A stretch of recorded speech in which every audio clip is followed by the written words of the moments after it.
Buenos días, bienvenidas y bienvenidos. El Instituto Nacional para el Federalismo y el Desarrollo Municipal de la Secretaría de Gobernación, en colaboración con el Sistema Nacional de Protección de Niñas, Niños y Adolescentes, les damos la más cordial bienvenida el día de hoy a nuestra tercera sesión del seminario Herramientas para activar la protección de niñas, niños y adolescentes en el territorio, con el tema Primeros respondientes y autoridades de primer contacto, la cual tiene como objetivo dar a conocer la estructura mínima y ruta de atenciones y de protecciones institucionales que debe existir en el territorio ante probables vulneraciones de los derechos humanos de niñas, niños y adolescentes. Agradecemos el interés de las autoridades estatales y municipales que nos acompañan en Zoom y en la sala contigua de Facebook. Para el INAFED es un gusto nuevamente estar aquí con todas y todos ustedes en este espacio de diálogos virtuales y esperamos sea de su utilidad la información y las herramientas proporcionadas. Les comentamos que en caso de presentarse una situación no planeada durante la sesión como un sismo, pérdida de conexión a Internet o pérdida de luz, restableceremos la conexión para dar seguimiento a la sesión en el momento que nos sea posible. Muchísimas gracias por su comprensión. A nombre del INAFED, me permito presentar a nuestro titular, el licenciado Ignacio Valle Fernández, y de igual forma me permito presentar a la licenciada Magdalena Rodríguez Lomelí, jefa de Departamento de Evaluación B. Por parte de CIPINA, saludamos con gusto y le damos la más cordial bienvenida a la maestra Teresa Cortés Rojano, subdirectora de Promoción de Derechos de Niñas, Niños y Adolescentes en la Secretaría Ejecutiva. Y de igual forma saludamos con gusto y le damos la más cordial bienvenida a nuestro ponente el día de hoy, el licenciado José Lugo Rodríguez, coordinador nacional de vinculación operativa de Save the Children. Bienvenidos a ambos. A continuación, daremos paso a nuestros mensajes y me permito cederle la palabra a nuestro titular, el licenciado Ignacio Valle Fernández. Adelante, coordinador. Muchas gracias, Leslie. Bien, nuestras primeras palabras son de agradecimiento a la encargada del despacho de la Secretaría Ejecutiva de CIPINA, Sistema Nacional de Protección de Niñas, Niños y Adolescentes, CIPINA, que es una institución hermana porque igual que INAFED pertenece o está adscrita, es coordinada por la Secretaría de Gobernación, la licenciada Constanza Tort San Román.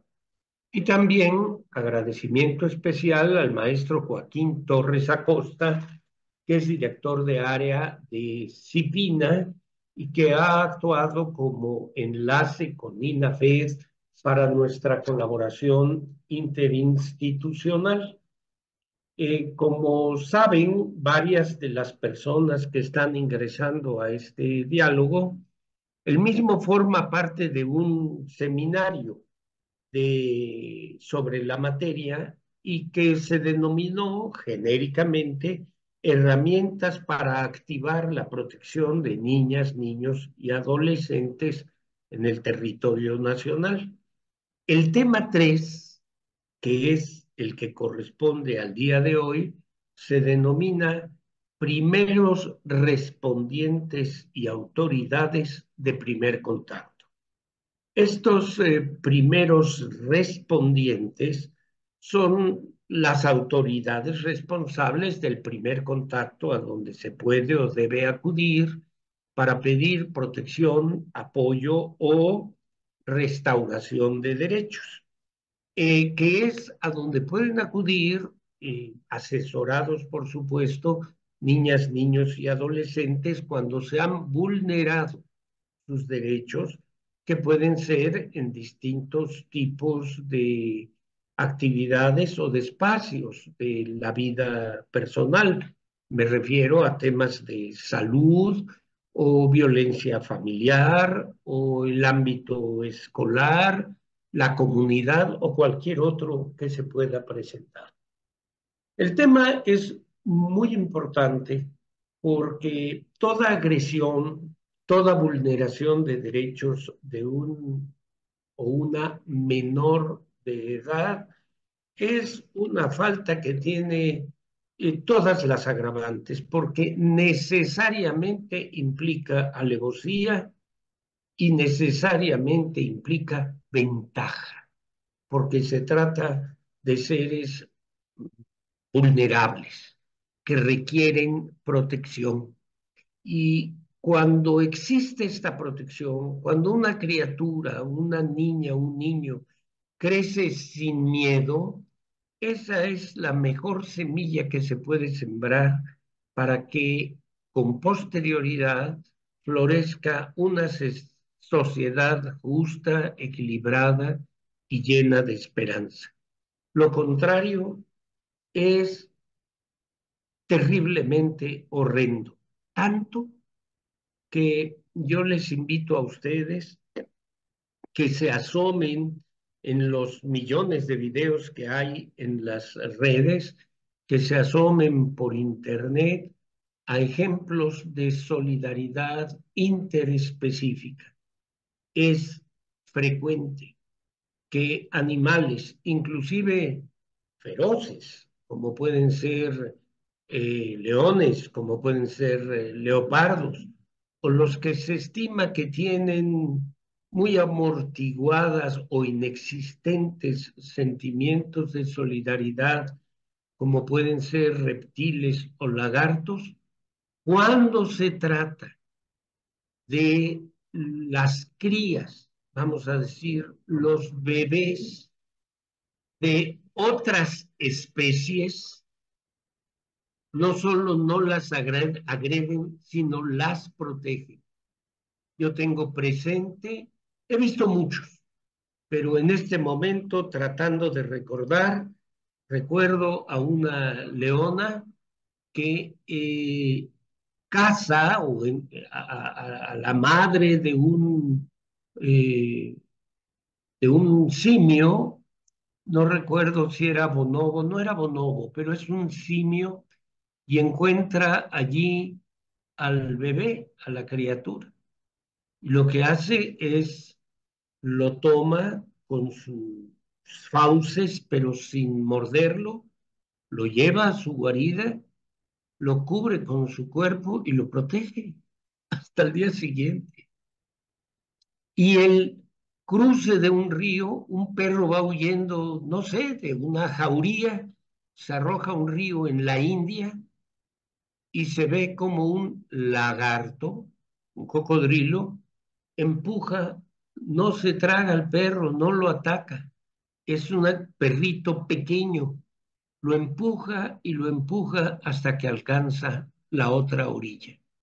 ¿Cómo es posible que el solo instinto favorezca a los seres pequeños, vulnerables, y que la especie humana, tan ufana de su inteligencia y de que es la única capaz de reflexionar en comportamiento ético, pueda agredir a los seres vulnerables de su propia especie, como son niñas, niños y adolescentes? Con esto quiero subrayar la enorme importancia que tiene nuestro tema, felicitar a quienes decidieron ingresar a esta reunión y agradecer al licenciado José Lugo Rodríguez haya tenido la disposición de actuar como ponente altamente ilustrado en la materia de esta sesión. Por la atención de ustedes, muchas gracias. Agradecemos mucho este mensaje de bienvenida por parte de nuestro titular, el licenciado Ignacio Valle Fernández. Y a continuación me permito cederle la palabra a la maestra Teresa Cortés Rojano para que nos brinde un mensaje. Adelante, maestra, por favor. Hola, pues muy buen día a todas y todos. Muchísimas gracias a quienes nos acompañan en este espacio. Claro, desde la Secretaría Ejecutiva del CIPINA y a nombre de la licenciada Constanza Tort San Román, pues les agradecemos mucho, sobre todo al INAFET, por esta colaboración interinstitucional y bueno, por este espacio mediante el que nos permiten llegar al ámbito municipal.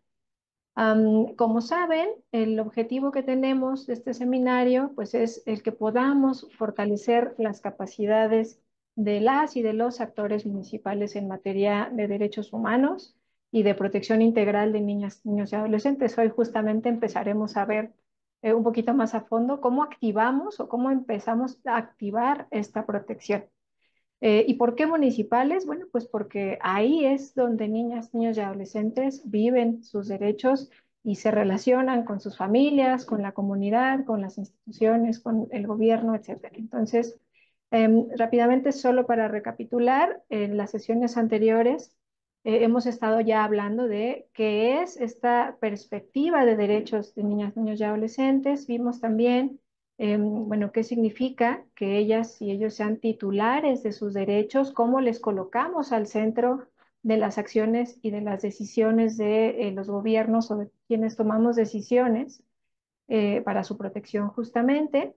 Hablamos después en la siguiente sesión de qué es o cómo se conforma este sistema de protección de derechos y también de la importancia que tiene que sepamos como instancias, como sistema, coordinarnos interinstitucionalmente para esta protección y para esta garantía. Vimos un poco sobre cómo se integra este mismo sistema a nivel municipal y cuál es la importancia de la articulación de todas las instancias que tienen una injerencia directa o indirecta con la protección y garantía de derechos de niñez y adolescencia. Y bueno, pues hoy hablaremos de dos figuras que son de suma importancia en el municipio particularmente y que son los primeros respondientes y las autoridades de primer contacto. Entonces, no sé si alguien, alguna persona aquí en la sala sabe qué son, cuál es la diferencia entre una y otra, cuál es su función, cómo reconocemos a estas autoridades o a estos respondientes en el municipio. Y bueno, pues justamente para que podamos abordar este tema, el día de hoy tenemos la fortuna de que nos acompañe un expertazo en estos dos, en este tema en general. Y bueno, pues a quien le agradezco muchísimo la colaboración y el que nos brinde tan importante información. José Lugo, muchas, muchas gracias. Y pues yo ahora cedo el uso de la voz nuevamente a Lina Fed para que te puedan presentar como es debido y podamos arrancar entonces con tu ponencia. Muchísimas gracias. Adelante. Agradecemos mucho este mensaje de bienvenida por parte de la maestra Teresa Cortés Rojano, subdirectora de Promoción de Derechos de Niñas, Niños y Adolescentes en la Secretaría Ejecutiva del CIPINA. Y antes de comenzar con nuestra ponencia, las y los invitamos a que nos compartan sus dudas o comentarios en el chat y una vez finalizada la presentación, con muchísimo gusto le daremos lectura y seguimiento. Sin más por el momento, me permito cederle la palabra al licenciado José Lugo Rodríguez para que comience con su ponencia. Adelante, licenciado, por favor. Ok, muchísimas gracias por la presentación. Son muy amables con sus palabras y también por la invitación al INAFED y al CIPINA. Sin duda, para Save the Children es muy importante poder colaborar de manera cercana con todas las autoridades y con otros socios. Entonces, nada más contarles que Save the Children es una organización internacional que tiene en nuestro país más de 50 años y en el mundo más de 100 años de presencia. Nuestra labor ha sido siempre desde el inicio humanitaria, porque pues, empezó nuestro trabajo en el marco de la Primera Guerra Mundial, un poco para poder atender a las niñas y niños que estaban sufriendo hambrunas y, bueno, pues pérdida de familiares y todo el tema de la guerra. Y bueno, hemos ido avanzando en diferentes aspectos, ¿no?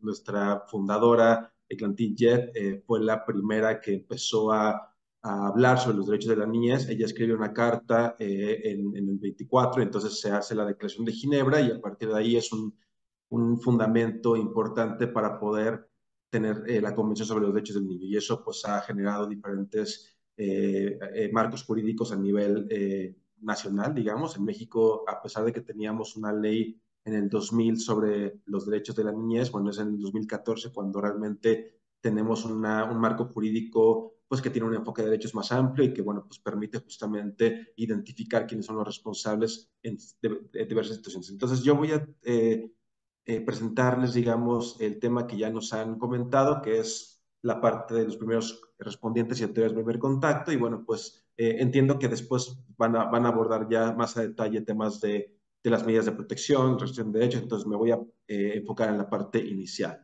Entonces, bueno, pues como comentaba el titular, el maestro Valle, bueno, pues sin duda en nuestro país tenemos diferentes retos porque seguimos siguen habiendo amenazas a la niñez, ¿no? Aquí son básicamente algunos ejemplos muy concretos en donde en una comparativa entre los meses de enero a junio del 2020 al 2024, bueno, pues vemos que las lesiones dolosas siguen incrementando, ¿no? Y que en este caso son los niños los que tienen los que reciben mayor violencia con esta intención de dañarles. Entonces, obviamente hemos llegado a cifras de 30,000, etcétera, ¿no? En un año, y entonces es sumamente relevante, pues, visibilizar que la violencia contra las niñas y niños adolescentes es una violencia que permanece, que va incrementando y que muchas veces se va diversificando. Entonces, hay muchas situaciones de violencia que sufren las niñas y niños, y bueno, pues en la mayoría de los casos sabemos que es en el contexto más cercano, en el contexto familiar, en el contexto comunitario, donde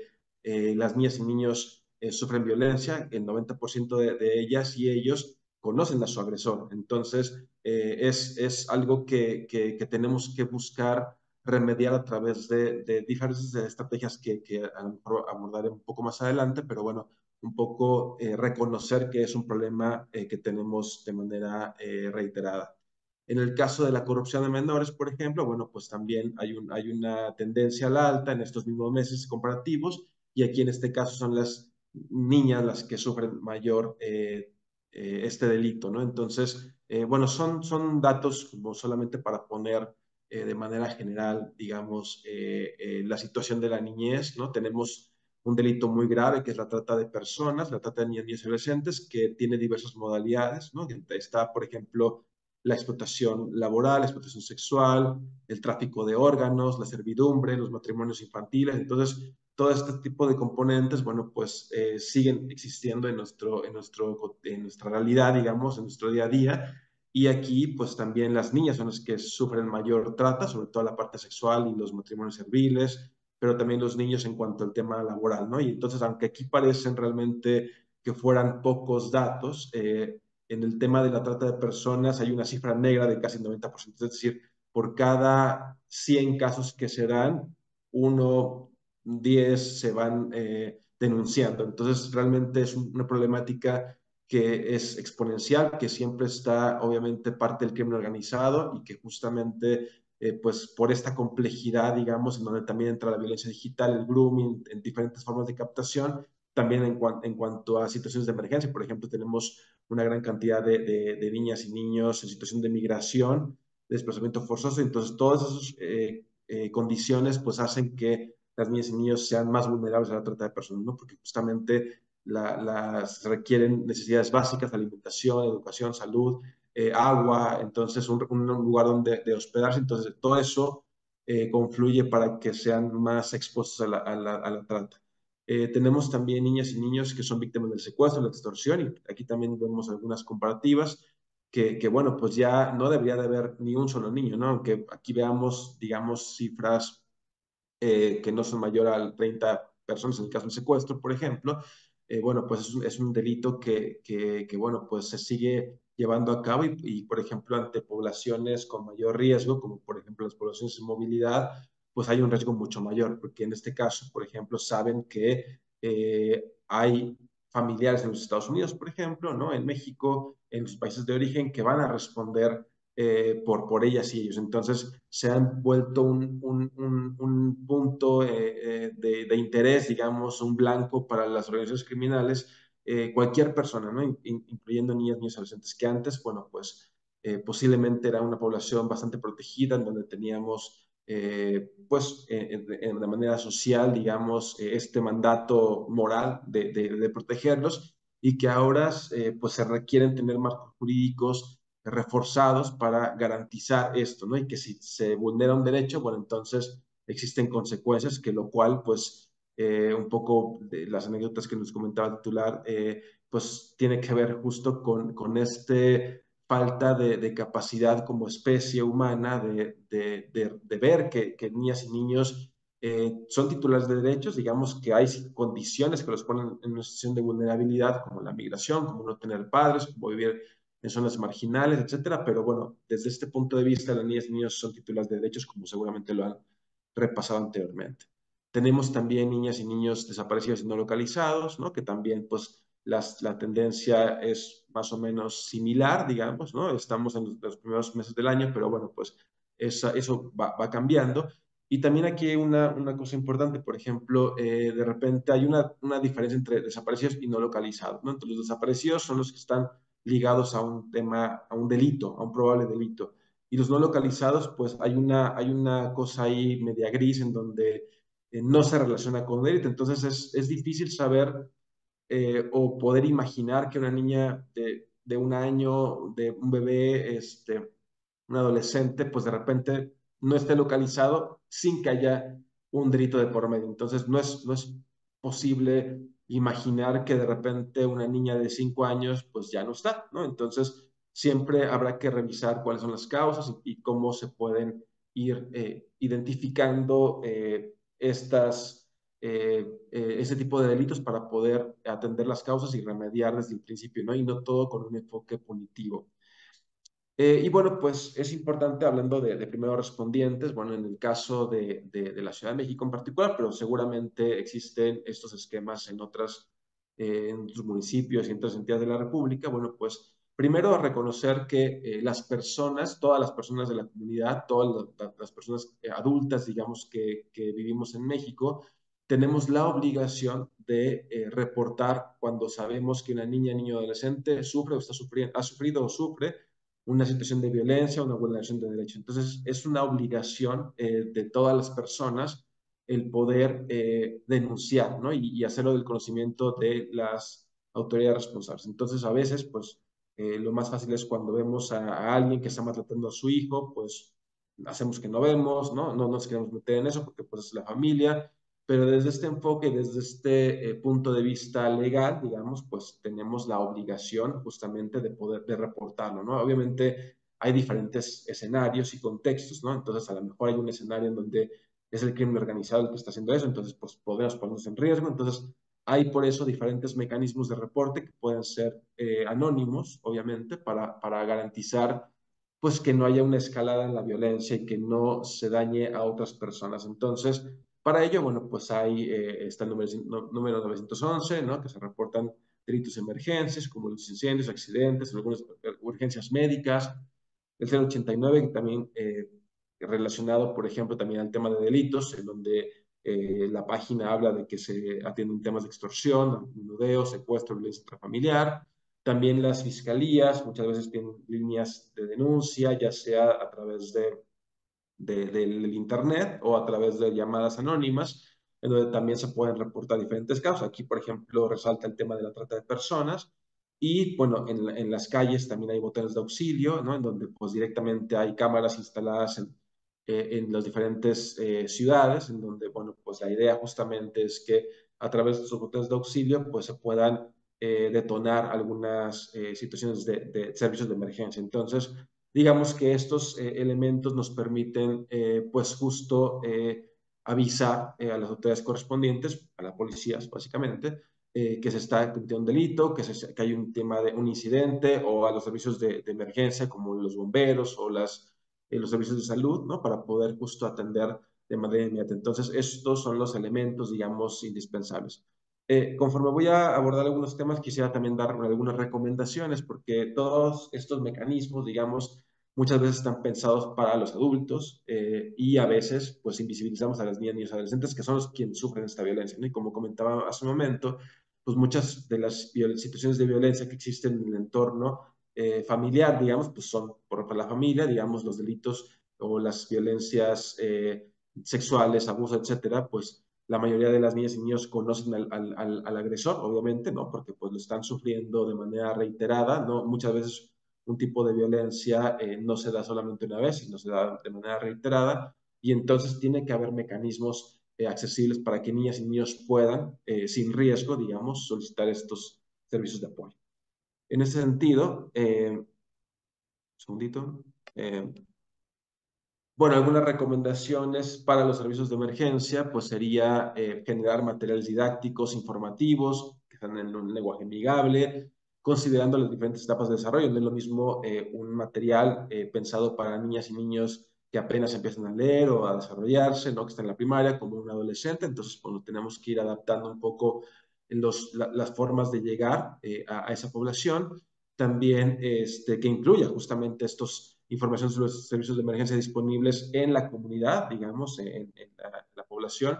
No sé si habrán hablado dentro de los CIPINAS, la estructura de los CIPINAS nacional, estatal y municipal. Bueno, pues en la parte municipal también los CIPINAS municipales tienen la obligación de tener a un área, a una persona de primer contacto capacitado para poder ser justamente esta área que recibe de primer momento una denuncia, ¿no? O una preocupación. Inclusive no tendría que materializarse un delito. Las niñas y niños por lo general no van a saber que esto es un delito de secuestro, esto es extorsión, esto es violación, esto es abuso, esto es hostigamiento, sino más bien poder denunciar una situación que les incomoda, que les hace sentir mal, que los denigra, y eso a partir de ahí pues habrá que detonarse diferentes cosas, ¿no? Entonces, también por otra parte, generar campañas informativas de sensibilización, aprovechar las escuelas, los centros comunitarios, también que las personas que están ahí estén involucradas, haya protocolos, por ejemplo, para poder definir, haya códigos de conducta.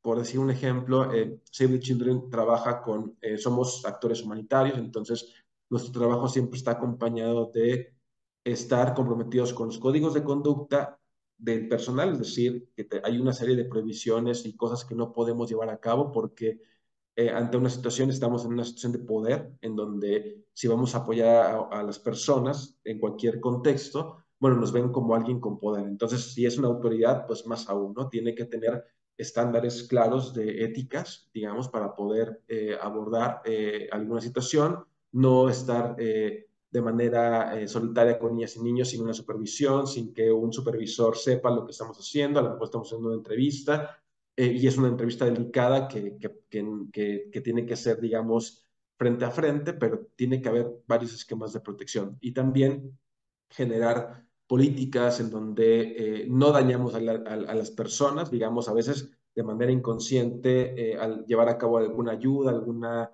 información, estamos a lo mejor eh, victimizando a alguien que a lo mejor es de la comunidad LGTBI o alguna persona con discapacidad. Entonces tenemos que tener mucho cuidado de cómo transmitimos los mensajes para no dañar, conocer el contexto en donde estamos trabajando para poder llevar los mensajes más adecuados posibles y evitar justo la discriminación o la denigración de las personas.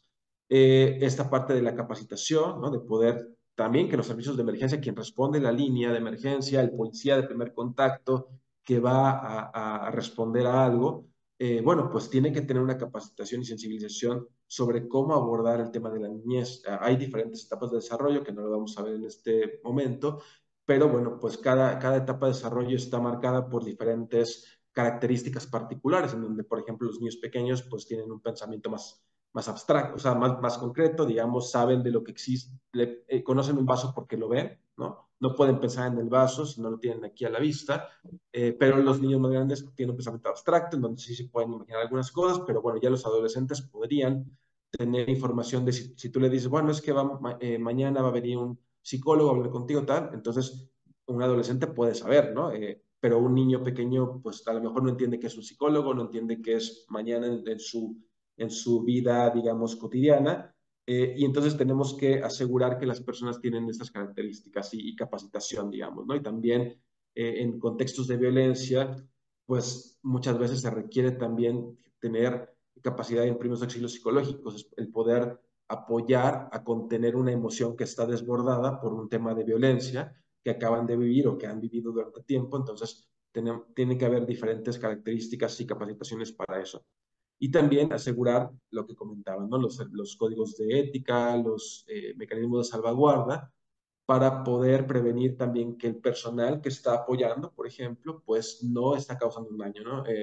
Yo recuerdo que en una plática sobre temas de protección civil ante escenarios, pues la persona que estaba dando capacitación decía, híjole, es complicado decirles esto, pero muchas veces son las ambulancias, el personal de las ambulancias, quienes se aprovechan y hacen, roban a las personas, las violan, etcétera. Entonces, como que decían, bueno, si tienen una necesidad urgente, pues, aunque uno pensaría que llamar a la ambulancia es lo más efectivo, ¿no?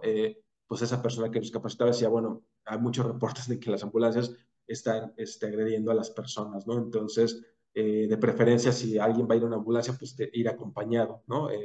Acompañar a esa persona que está requiriendo el servicio para reducir al máximo estas cosas. Entonces, eso no puede pasar. Debería de existir los servidores públicos como las organizaciones tenemos que tener estos códigos y estos mecanismos de seguridad para evitar causar más daño de lo que hay, ¿no? O aprovecharse de que, bueno, pues si esta adolescente ha sido explotada sexualmente, bueno, pues voy a aprovecharme, ¿no? Entonces, ese tipo de cosas tienen que ser muy claras y marcadas.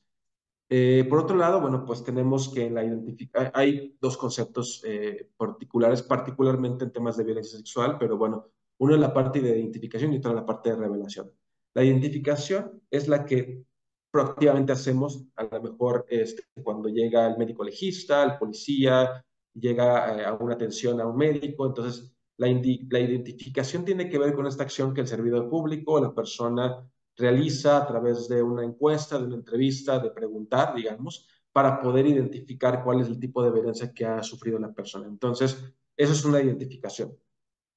La revelación tiene que ver con tener un mecanismo o estar preparados de manera más integral, digamos, para recibir esta información. Es decir, no, yo, por ejemplo, podría preguntarle, ir a un lugar en donde hay una emergencia humanitaria, entonces yo le pregunto a una persona sobre qué tipo de cosas hay y a lo mejor yo no tengo esa capacidad, digamos, de responder ante una situación de emergencia o de violencia sexual, por ejemplo, porque yo no tengo ese entrenamiento, no tengo los medicamentos retrovirales que se requieren.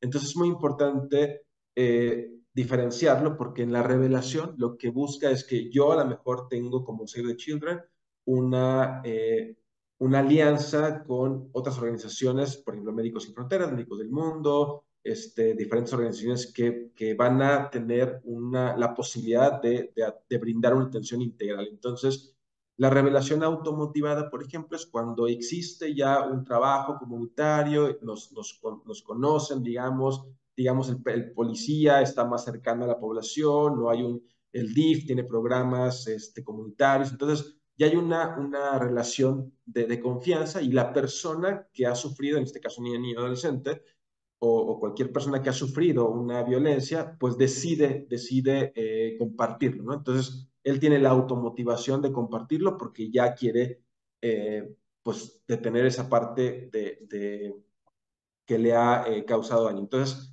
para que se dé la revelación automotivada, pues tiene que haber todo el contexto, un entorno seguro, una confianza, mecanismos de que la persona o que las personas saben que nos manejamos con un código de ética, que cualquier cosa siempre se reporta y nunca se tolera ninguna situación de molestia, digamos. Entonces, eso es la revelación automotivada. Cuando es facilitada es cuando, por ejemplo, yo llego con un equipo, o la policía que está entrenada, o el servicio de salud, o la ambulancia, pues tiene todos los elementos para poder tomar esta información y canalizarlo. Entonces, la revelación facilitada es la que yo propicio, ¿no? Creo todos los elementos necesarios para que la persona pueda, pues, compartir lo que pasa y yo ya sé que tengo toda una estructura detrás de mí, un apeo de actores, un procedimiento claro en donde, bueno, a partir de esta revelación yo no la voy a dejar así solamente, sino que voy a acompañarla durante todo el proceso, ¿no? Y la revelación por terceros, pues muchas veces una persona tercera, por ejemplo, la madre de un niño que ha sido abusado sexualmente o que de repente ve un cambio en su conducta y está preocupado, una facilitadora que identifica signos de alerta en una niña y adolescente que lo reporta, porque obviamente está preocupada, es un contexto de trabajo comunitario tal vez, y entonces pues decide reportarlo y entonces, bueno, pues eso se va llevando a cabo un acompañamiento, ¿no? Entonces, un poco esta es la diferencia entre identificación y revelación. Digamos, la identificación puede ser bastante tosca, puede ser sin tener un conocimiento previo de a dónde voy a canalizar si me dice que sufre un tipo de violencia particular, mientras que la revelación es una metodología más amplia que busca justamente generar alianzas. No todas las instituciones tienen todas las capacidades para poder atender todos los casos, pero se puede tener un directorio, convenios de colaboración con otras dependencias o con sociedad civil, por ejemplo. Entonces, eso, la revelación permite justamente un acompañamiento más integral. En ese sentido, bueno, pues hay recomendaciones también, ¿no? Bueno, pues estar siempre preparado, por ejemplo, si yo voy a acompañar una revelación o ese es mi objetivo, digamos, facilitar una revelación, bueno, pues si de repente la persona o una revelación automotivada, si de repente me empieza a contar de algo, ¿no? Y entonces, pues, por lo menos tener algo para poder anotar o registrar lo más textualmente posible la información, porque a lo mejor, por ejemplo, lo vemos en muchos contextos donde trabajamos en albergues, sobre todo con personas migrantes, que a veces es la cocinera, el responsable del albergue o una colaboradora que hace diferentes dinámicas, la que logra conectar con la población. Entonces, a veces a ella es la que le van a decir, y a lo mejor la promotora educativa, pues no va a saber qué hacer, cómo responder, pero bueno, como ha generado ese entorno de confianza, bueno, pues tiene que estar preparada para poder recibir esta información, ¿no? Eventualmente ella lo tendrá que reportar a su jefe o si hay un mecanismo de protección, bueno, pues tendrá que tener claro cuáles son los canales para no dejar solamente eso como una anécdota, ¿no? De, mira, pues la señora me compartió esto y pues ya, ¿no? Ya se desahogó, ¿no? Entonces, no, más bien estar preparado para eso.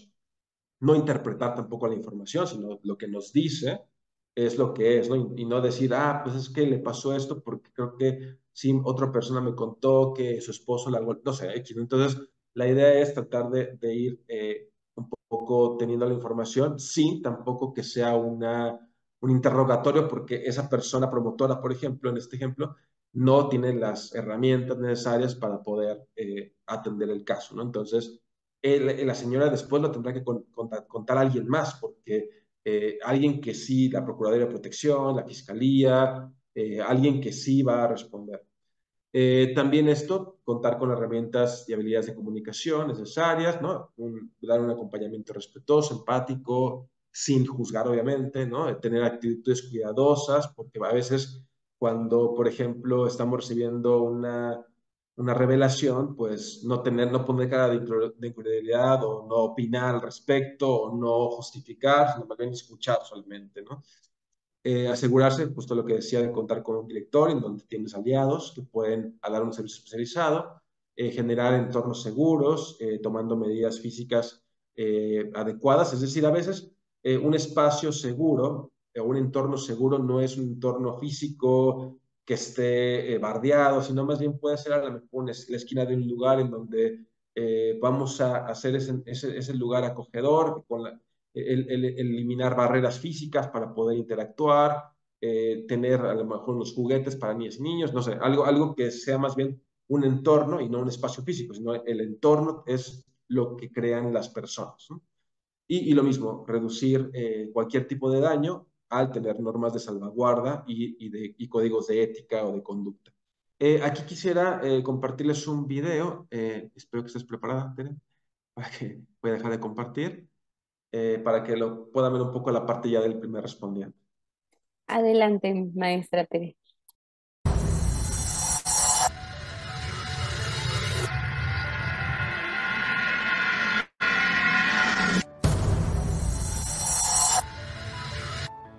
Como primer respondiente, te puedes enfrentar a situaciones muy caóticas.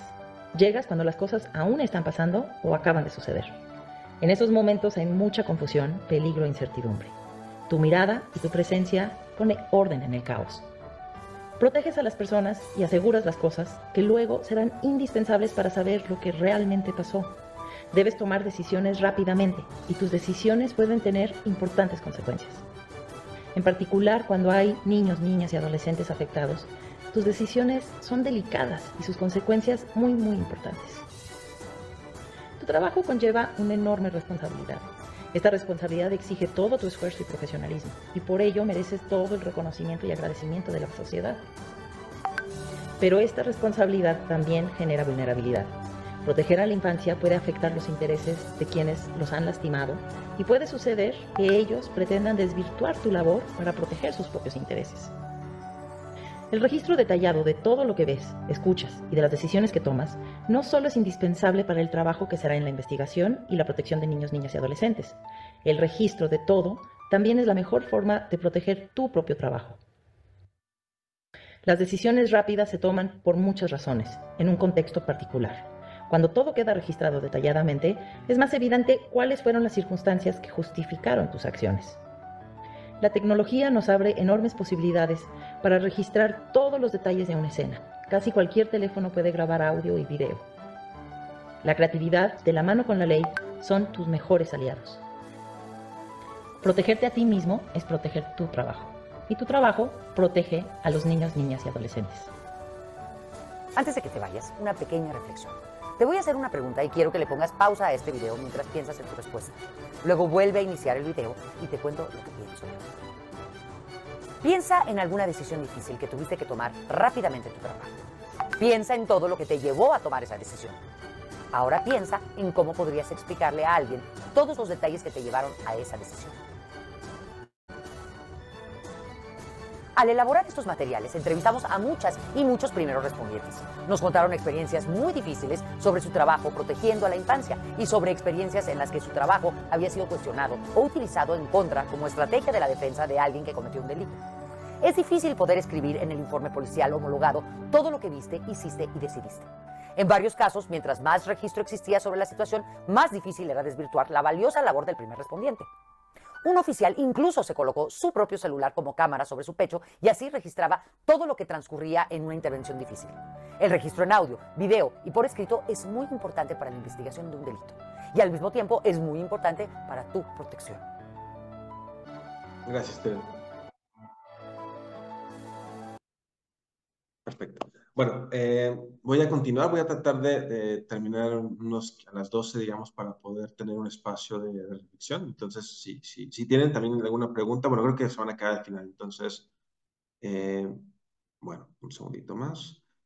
Y bueno, como veíamos en el video, bueno, pues justamente hay todo un protocolo de primer respondiente. Obviamente eso lo pueden identificar y buscar y analizar, pero básicamente lo que busca es justo poder generar diferentes mecanismos de protección. Entonces, en primer lugar, bueno, pues la persona que identifica una situación de violencia o la propia niña ni adolescente solicita el auxilio a través de los medios que he comentado. El primer respondiente es el policía que llega, ¿no? Siempre va a ser, en este caso, un policía, porque, bueno, pues los mecanismos de denuncia o de auxilio, pues están conectados con esa dependencia.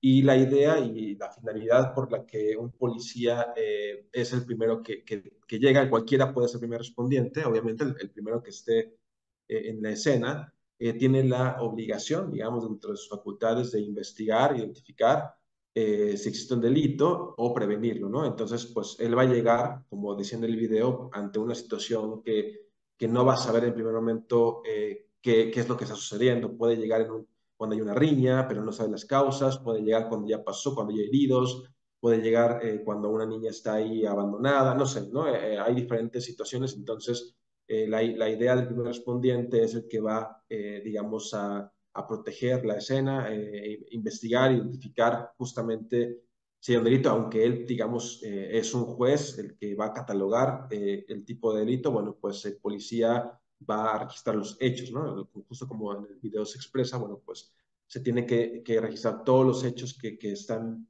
viviendo y también si se puede, si puede prevenir la comisión de otro delito, por ejemplo, ¿no? En el caso de, no sé, quieren linchar a alguien o quieren hacerse justicia por la propia mano porque pasó algo, entonces también es parte de las acciones que hace el primer respondiente. También lo que tiene como obligación es realizar una detención en flagrancia cuando ve que un delito se está cometiendo. Entonces, eso es la flagrancia, hace la detención y también localiza y registra los indicios, evidencias, objetos, todo lo que sean útiles para una investigación posterior. Entonces, ahí inicia, digamos, la cadena de custodia.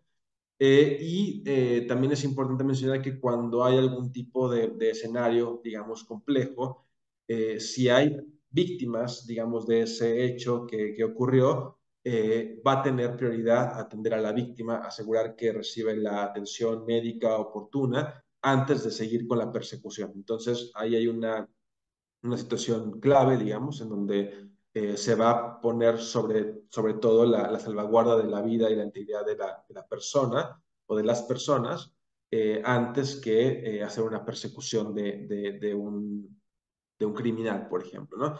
Dentro de las acciones que hace el primer respondiente, bueno, pues justo como el foco está en las víctimas, en este caso es cuando las hay, pues da aviso a la Comisión Ejecutiva de Atención a Víctimas, que tendrá también participación en esa protección en particular, y en el caso de niñas, niños y adolescentes, a la Procuraduría de Protección, ¿no? Porque esta es la entidad particular que va a generar, digamos, una acción inmediata. Puede ser, digamos, un segundo respondiente en el sentido de que va a abocarse, digamos, a la protección de niñas y niños, a definir medidas urgentes de protección o medidas especiales de protección y todo el procedimiento relacionado con la restricción de derechos. Entonces, es importante, digamos, esta coordinación. El primer respondiente también va a avisar al Ministerio Público, que hace y va a avisar a su superior jerárquico. Y bueno, pues la Procuraduría de Protección en ese sentido tiene la obligación, digamos, de generar, de elaborar un diagnóstico, primero de enterarse de que sea notificado, digamos, de que hay una posible vulneración de derechos.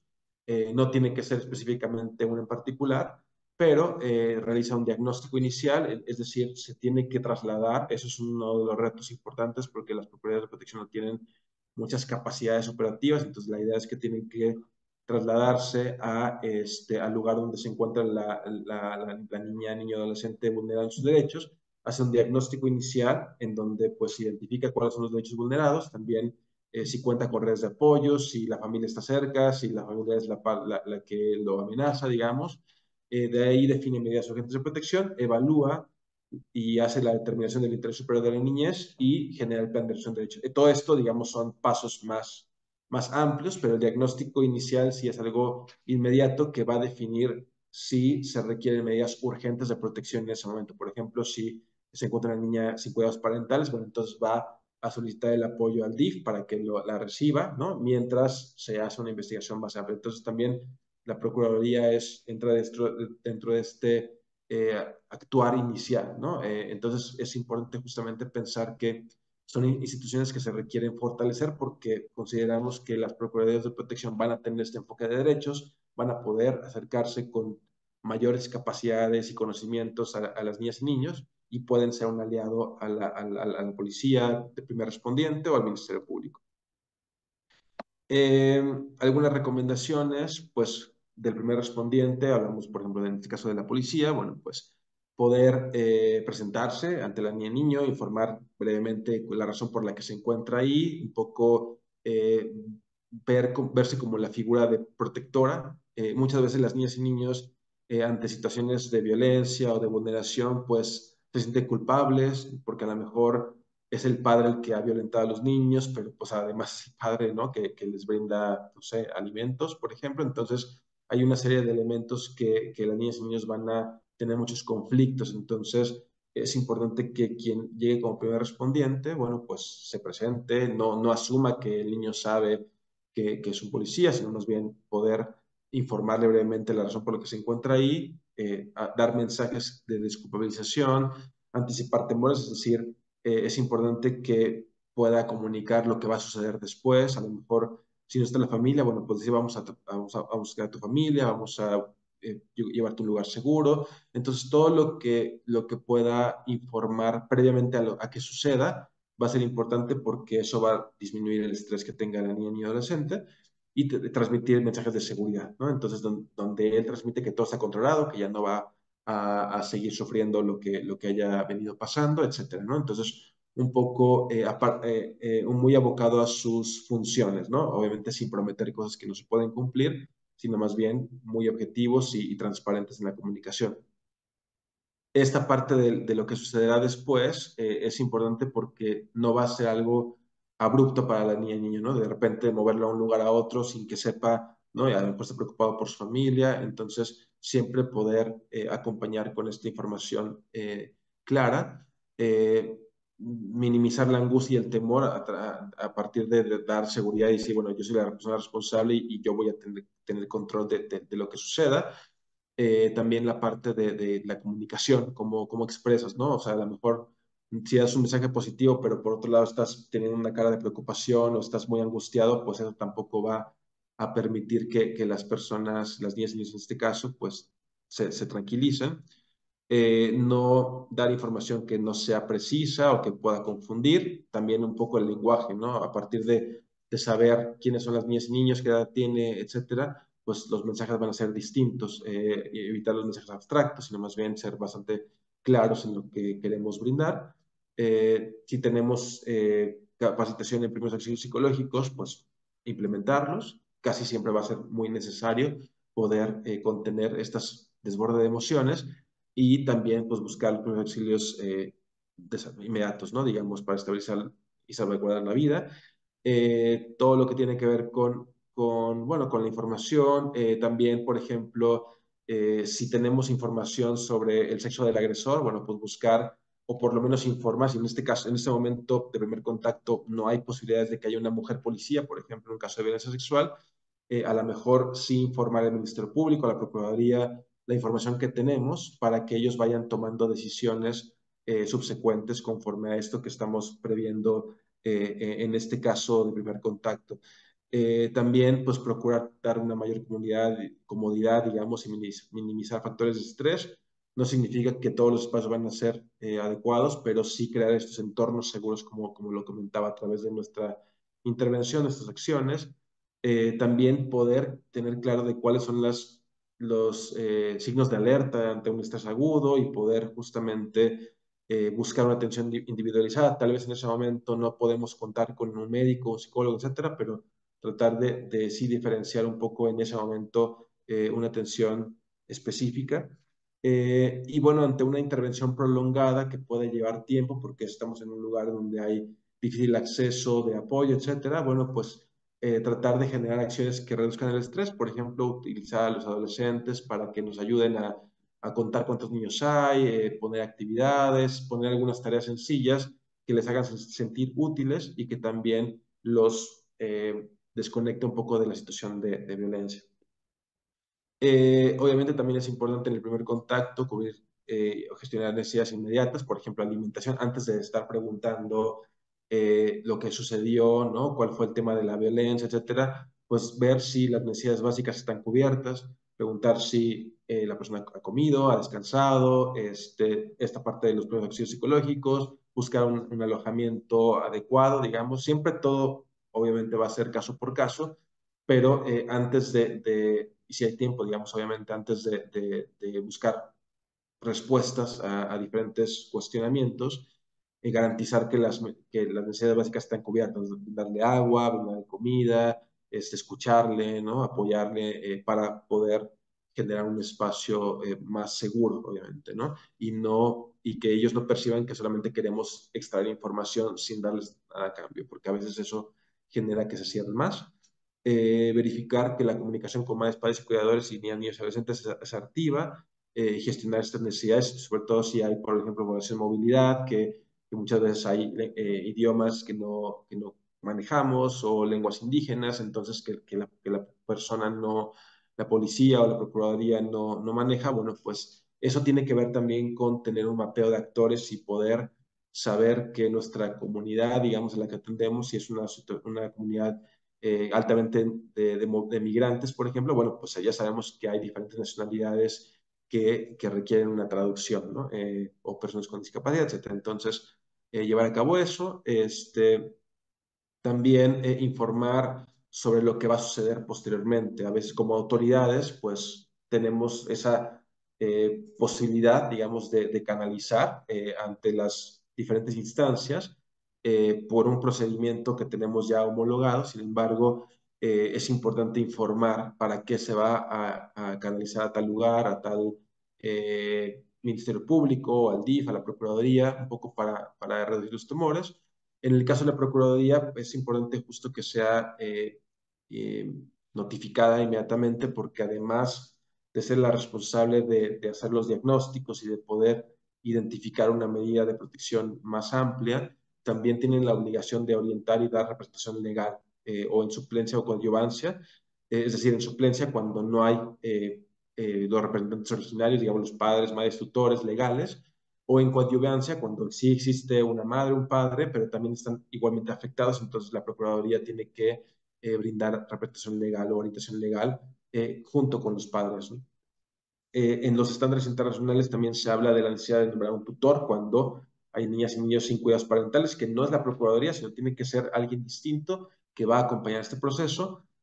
Toda la parte de los servicios especializados en materia de salud mental, manejo de emociones, salud integral del segundo nivel y un acompañamiento centrado en el trauma y en la persona, ¿no? Muchas veces, sobre todo cuando se trata de violencia extrema, tortura, secuestro, violencia sexual, etcétera, es importante que toda la intervención esté centrada en el trauma como tal y en la persona, es decir, la persona va a ser el centro de toda la atención y toda la coordinación tiene que llevarse a cabo alrededor. Entonces, tenemos que facilitar que a la persona le llega todos los servicios. Por ejemplo, hay algunas buenas prácticas en donde hay las ciudades mujer, por ejemplo, en algunos estados, en donde ahí en una misma instalación está la fiscalía, está salud, está, no sé, diferentes servicios que se otorgan, pero pues no siempre sucede, ¿no? De repente es como, bueno, pues tienes que ir a denunciar delitos sexuales que está en el otro lado de la ciudad, ¿no? Y entonces eso también ya es una revictimización, entonces hay que buscar alternativas para garantizar que la persona no es revictimizada por una situación operativa, digamos, o burocrática.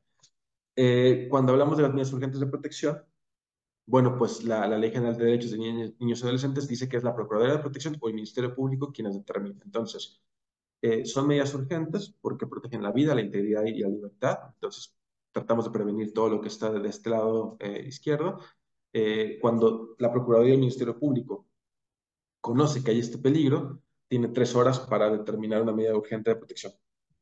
Una medida, por ejemplo, puede ser, bueno, pues vamos a llevarlo a un centro de asistencia social porque ahí va a ser cuidado, ¿no? Y va a recibir todos los alimentos y va a estar protegido. O acaba de sufrir un accidente, hay que llevarlo a un hospital. O, por ejemplo, sufrió violencia sexual y ahí es importante el tema de los tiempos porque se va a reducir la posibilidad de una enfermedad de transmisión sexual o en caso de mujeres de embarazo, etcétera. Entonces, el tiempo sí es importante en estos casos. Entonces, la ley dice que tiene 3 horas la Procuraduría y el Ministerio Público para definir y ejecutar esas medidas urgentes.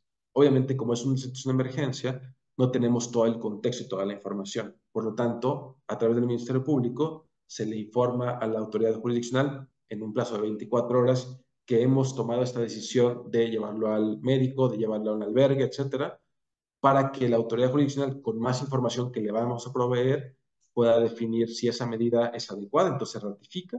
Si la medida es errónea, entonces se modifica, digamos, o se cambia por otra medida o se cancela. Entonces, aquí es la parte en donde muchas autoridades tienen miedo de decidir. Las procuradurías muchas veces esperan que el Ministerio Público o la Fiscalía tome una medida porque tienen ese temor de no contar con la suficiente información y que después puedan ser ellos demandados o denunciados por alguna situación, pero por eso es muy importante lo que veíamos en el video, todo tiene que estar perfectamente registrado para que las decisiones que se tomen son con base en toda esta información que no pudo haberse tomado de otra forma. Entonces, por eso las 3 horas, por eso las 24 horas, para que la autoridad judicial diga, bueno, pues esta medida fue errónea, pero tú tuviste toda la información que tuviste te llevó a eso, ¿no? O teníamos solamente esta posibilidad porque en el municipio no tenemos toda esta infraestructura que a lo mejor en otros lugares existe.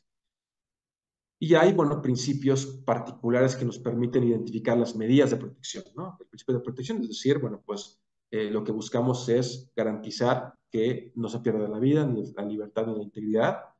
El principio de necesidad y proporcionalidad significa que, bueno, pues esta medida que se toma responde al nivel de riesgo, es decir, tenemos una víctima de trata de personas, no la vamos a llevar al DIF, lo tenemos que llevar a un centro especializado para víctimas de trata, porque si es un contexto donde hay delincuencia organizada, pues el DIF no va a tener los mecanismos de seguridad para poder atender, ¿no? Y poder garantizar que no se pone en riesgo al resto de la población. Entonces, tiene que ser proporcional al nivel de riesgo que vivimos, tiene que ser oportuno y eficaz, porque si una mujer fue violada un día, pues ya una semana después la atención ya va a incrementar el riesgo, ¿no? Entonces, es importante justo esta oportunidad y la eficacia y la confidencialidad en cuanto a que son procedimientos en donde se está investigando un delito, entonces tiene que mantenerse. Si de repente en la noticia sale, bueno, pues pasó esto, ponemos más en riesgo, ¿no? Muchas veces cuando hacemos trabajo humanitario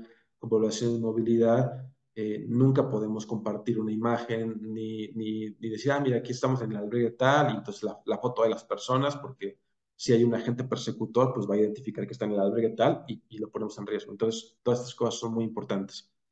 Y los ejemplos de medidas, esto está en la ley de víctimas, por ejemplo, bueno, prohibición de acercarse o comunicarse con la víctima o el ofendido, o sea, prohibición para el agresor, digamos, ¿no? Limitación de asistir o acercarse al domicilio, separación inmediata del domicilio, la entrega inmediata de objetos de su personal, documentos de identidad, por ejemplo, cuando son víctimas de trata, sucede mucho que las personas son removidas, les quitan sus pasaportes, ya no se pueden mover y es un modo de amenazarlas. La prohibición de realizar conductas de intimidación o molestia, vigilancia del domicilio, etcétera, ¿no? Diferentes cuestiones que van a ser relevantes son como algunas medidas de protección que establece la Ley General de Víctimas, pero pueden ser muchas otras, ¿no? Dependiendo un poco del contexto en donde nos encontramos. Y bueno, recomendaciones, ya casi voy a terminar. Las medidas urgentes, bueno, pues las canalizaciones a las instituciones también pueden ser instituciones de sociedad civil, por ejemplo, ¿no? En la medida de lo posible, pues tener este acompañamiento policial. A veces queremos, como por ejemplo, como sociedad civil, muchas veces las personas que han sufrido un tipo de violencia tienen que ser llevadas al sector salud, por ejemplo, ¿no? Para ser atendidas. Y a veces, si es una persona en movilidad, una persona migrante que no tiene los documentos de manera regular, nosotros tenemos el impedimento de llevarlas, porque si nosotros tenemos esta acción de llevarlas al médico, ¿no? Que podría ser, ustedes lo pueden decir, algo bueno. Imagínense que de repente migración nos detiene en el tránsito y nos dice, pero ¿dónde llevas a esta persona? Y ella es migrante, no tiene los documentos, entonces podemos ser víctimas, o sea, ser acusados de tráfico ilegal de migrantes, por ejemplo, ¿no? Entonces, hay situaciones que podemos hacerlas de buena voluntad, pero que nos ponen en riesgo o en la comisión donde el culpable del delito. Entonces, es importante que el tránsito, el apoyo sea también acompañado por la Procuraduría de Protección, por la Policía, el Ministerio Público, no sé, dependiendo del caso, para asegurar que hay esta cadena de protección también, ¿no? Hablamos de la cadena de custodia, también una cadena de protección. Identificar también, por ejemplo, a la persona que va a recibir, con quienes vamos, es decir, no podemos llevar a la persona, mira, bueno, la llevamos aquí a Médicos Sin Fronteras y ya me voy, ¿no? Entonces, después me pregunta, bueno, no, la llevé ahí, pero ¿quién la recibió? ¿Quién se va a hacer cargo a partir de ahora del caso? ¿Se va a regresar? Etcétera. Entonces, tener muy claros los canales de canalización y de comunicación y explicar a la niña y niño con mayor detalle, bueno, pues, dónde irá, quién lo acompañará, por qué motivo va ahí. Siempre es importante justo poder generar un mecanismo de participación para poder informar esto y discutirlo. A veces son acciones que se tienen que llevar a cabo sí o sí, entonces se le explica a la niña y niño adolescente lo mejor posible que eso tiene que ser así, porque se va a poner el interés superior de la niña sobre lo demás. Y bueno, eso es importante. Todo tiene que ver con muchas sensibilización, sentido común también, pero con estrategias de comunicación y poder asegurar que las niñas y niños pues entienden, ¿no? Y creo que eso fue la última, si no me equivoco. No, me faltan dos. Entonces, hay cosas que podemos hacer, tanto institucionalmente como de manera individual, positivas y negativas. Por ejemplo, algo positivo, pues lo que comentaba hace rato, ¿no? Que las necesidades básicas estén cubiertas antes de hablar de la violencia, mostrar empatía y compasión, hacer hincapié en la confidencialidad, practicar la escucha activa, incluyendo el contacto visual, etcétera, creerle a la persona, ¿no? Lo que nos está contando, actuar con honestidad, transparencia y paciencia, es decir, decirle que eso toma un tiempo, pero vamos a llevar a cabo esto, ¿no? A veces las cosas tardan semanas, meses, pero bueno, hay que ser claros en esto, fomentar la autoestima y que todo este proceso tiene que ver con un apoyo, en lugar de verlo como revictimización, dar todas las herramientas y acompañamiento para que sea un proceso de recuperación, ¿no? Cuando la víctima habla de algo, que sea desde un espacio en donde ella se está empoderando y recuperando, más que revictimizando y hundiéndose más. Entonces, todo esto tiene que ver con ese acompañamiento profesional.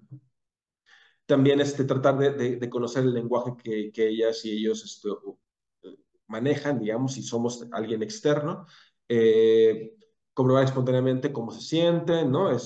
Un poco la parte más afectiva. Y lo negativo tiene que ver con preguntarle información sobre, oye, te violan y pues, hay toda la familia, ¿no? O está personas que no tendrían que estar ahí, ¿no? Entonces, buscar espacios idóneos para hacer este tipo de preguntas, no juzgar ni culpabilizar, tampoco tener un lenguaje de que no estás creyendo, tampoco presionar a la persona de que no, tienes que decirme ahorita. Tuvimos un caso brevemente, les cuento, de un tema de violencia sexual en donde nos costó mucho trabajo porque era violada por el papá y el abuelo, ¿no? La adolescente, para sacarlo del espacio, ¿no? Cuando finalmente se armó un operativo y ya la policía llegó, se la llevó, el Ministerio Público quería que le dijera, pero dime, ¿qué te pasó? ¿No? Tal, tal.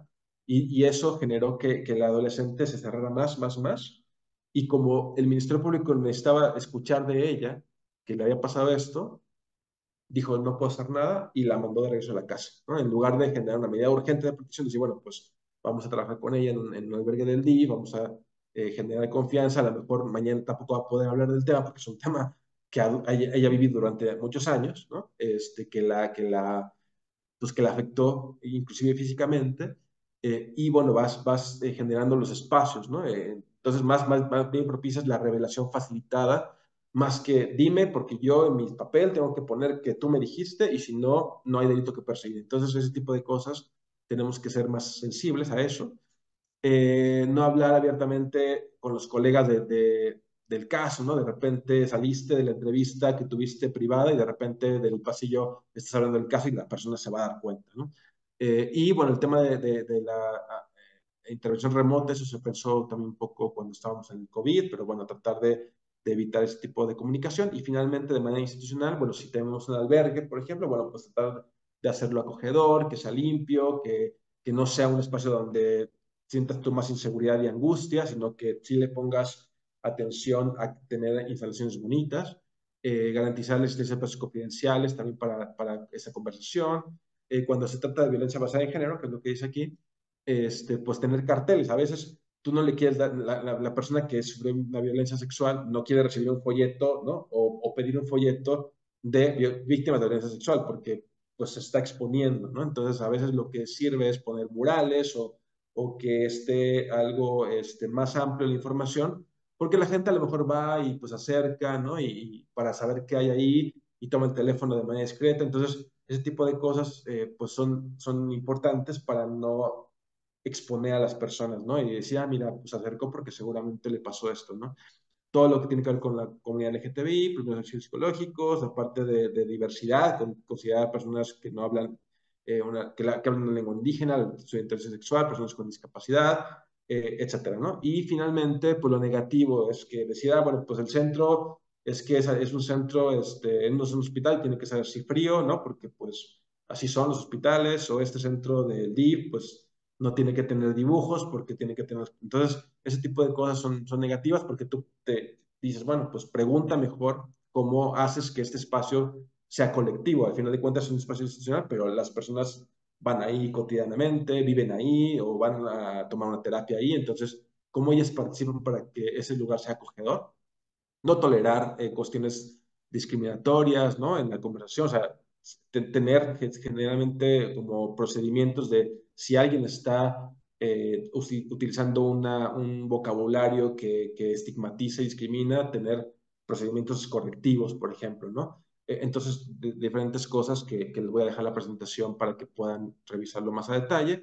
Y eso sería por mi parte lo que quería compartirles en esta hora muy apresurada, pero espero que haya sido de interés. Y bueno, pues me puedo quedar unos 5 minutos para preguntas y ya.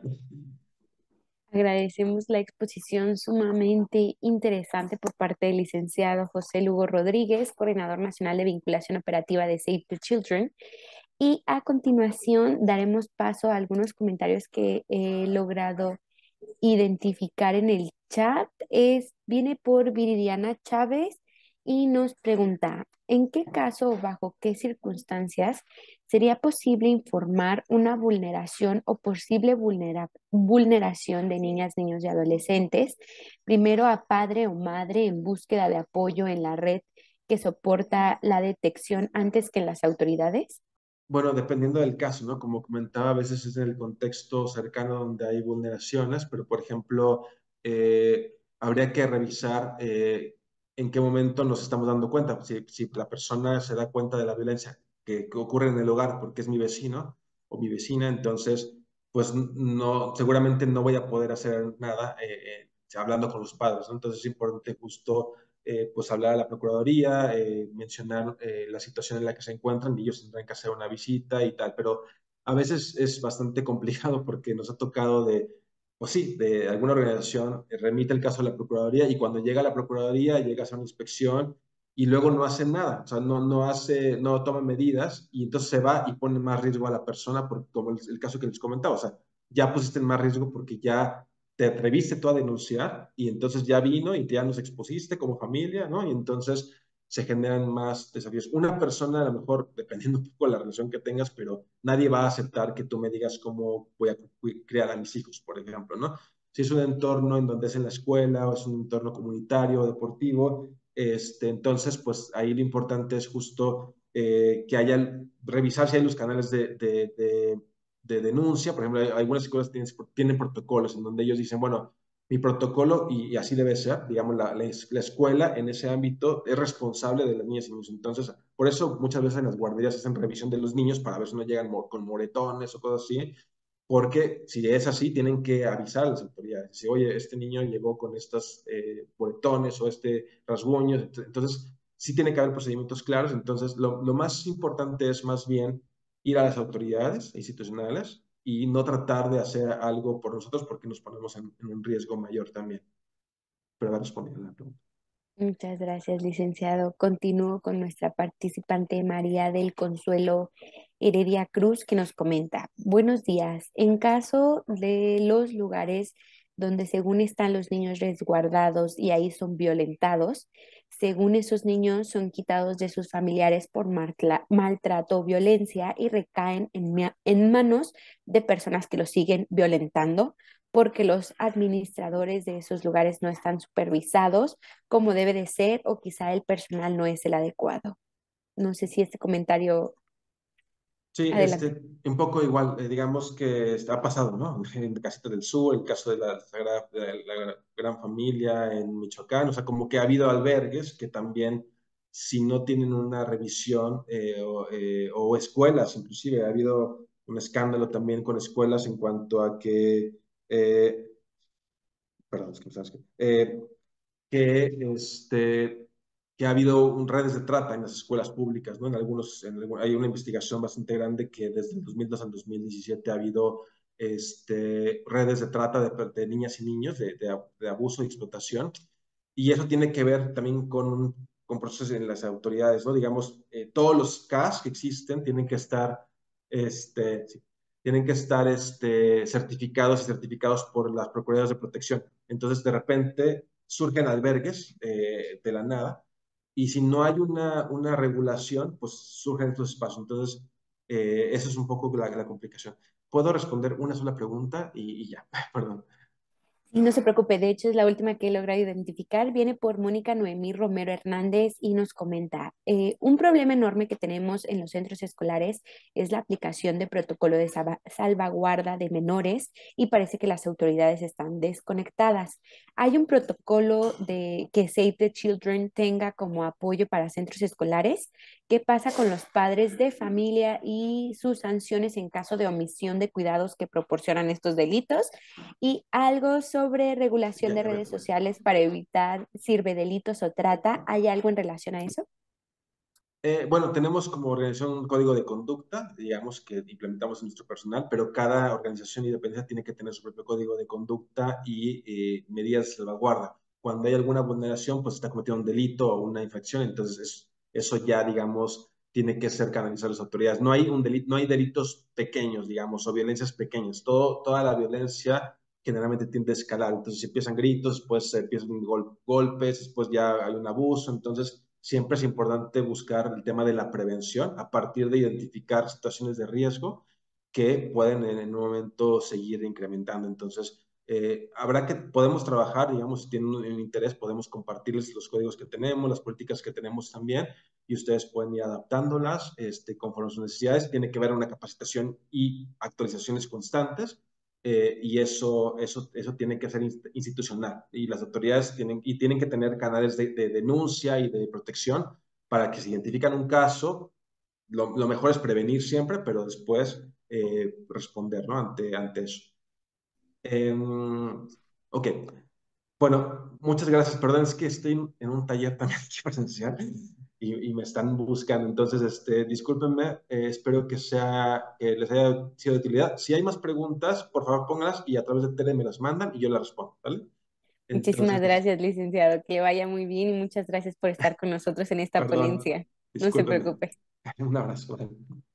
Y sí, así es, maestra Tere, no sé si usted nos pueda apoyar con la última pregunta que ha llegado de Arnoldo Fidel Robles Robles, que nos pregunta, ¿la certificación de los CAS puede ser de las procuradurías municipales? Ya estoy. Muchas gracias. Nada más saber la certificación, ¿en qué sentido? Como de la capacitación de la gente que trabaja dentro de los centros de atención, de asistencia y demás. Sería saber eso. Efectivamente hay una serie, pues, de necesidad urgente de fortalecimiento de capacidades, de capacitaciones em, y justo de certificaciones para las personas servidoras públicas que trabajan en estos centros. Y bueno, de hecho, para todas las personas que tienen un contacto directo con niñas, niños y adolescentes, ¿no? Incluso también ahorita pienso en quienes trabajan en los centros de internamiento, ¿no? Para cuando hay adolescentes en conflicto con la ley, etcétera, deben estar certificadas, deben fortalecer estas capacidades para, pues primero conocer las rutas, ¿no? Los protocolos que existen y demás, y bueno, pues por supuesto para poder tener la atención adecuada de protección integral, especial para niñas, niños y adolescentes. Entonces, pues sí es muy importante que las tengan. Em, las procuradurías municipales, de hecho, como nos platicaba José hace un momento, pues la propia ley indica que los ayuntamientos, los municipios, deben tener una área específica o servidores públicos que deben fungir y para esto necesitan tener el conocimiento como autoridades de primer contacto con niñas, niños y adolescentes. Y bueno, pues son quienes deben conocer justo estas rutas, estos protocolos, porque son los enlaces con las instancias, tanto locales como federales, que son competentes y que además pues coordinan, ¿no? Los ayuntamientos o los municipios coordinan a estas personas servidoras públicas en el ámbito municipal en la operación, en la verificación, en la supervisión de las funciones y servicios que, que, que son atribuciones suyas, ¿no? Que les corresponden y sobre todo en el caso de detectar casos de violación a los derechos de niñas, niños y adolescentes, para que cuando se dé conocimiento a la Procuraduría pueda conocer toda la información y pues entrar, ¿no? Activar la protección especial que le corresponde de forma inmediata y adecuada. Muchísimas gracias, maestra Tere, por esta puntual respuesta. Por el momento son todas las inquietudes que he logrado identificar. Licenciada Magda, no sé si antes de dar paso a nuestro cierre, guste dar algunos comentarios adicionales. Sí, claro que sí. Antes que nada, pues en nombre de INAFED, renovar el agradecimiento por a CIPINA, a los representantes de CIPINA, maestra Tere Cortés, agradecerle y sobre todo felicitarles por la colaboración que tienen con esta organización Save and Children. Está cumpliendo, pues sí, más de 100 años a nivel internacional, me parece que 51 en nuestro país, traen un andamiaje y una experiencia sobre la temática de niñas, niños y adolescentes bastante amplia que no debemos desdeñar. Este diálogo virtual estuvo dirigido a personas interesadas en el tema. Quiero pensar que dentro de nuestro auditorio hay personas que que son autoridades de primer contacto, pero me parece un tema tan importante por las cifras tan alarmantes, tan crueles, tan tristes por tratarse de la niñez. Pero creo que no solo es obligación de las autoridades respondientes o de primer contacto, sino también de todos y todas como personas, incluso hasta como especie humana. Me parece que es muy importante atender este tema. La presentación que se realizó extraordinariamente por el licenciado José Lugo Rodríguez, pues nos deja muchísima tarea a todos, me parece, y ya lo comenté como autoridades de primer contacto y como personas, como seres humanos, poder identificar una situación de violencia y de ahí poder ayudar a la niñez para que no ocurran cosas tan tristes, tan crueles, tan violentas en nuestro país, que las cifras no sean tan alarmantes, que al contrario, que se puedan erradicar por la importancia que reviste el tema. En la presentación nos han dejado muchísima tarea. Las recomendaciones para servicios de emergencia, para generar políticas, códigos de ética, campañas informativas, utilizar lenguaje amigable, servicios de emergencia, acciones de prevención, alianzas, generar entornos seguros, hacer planes de restitución de derechos, gestionar servicios especializados.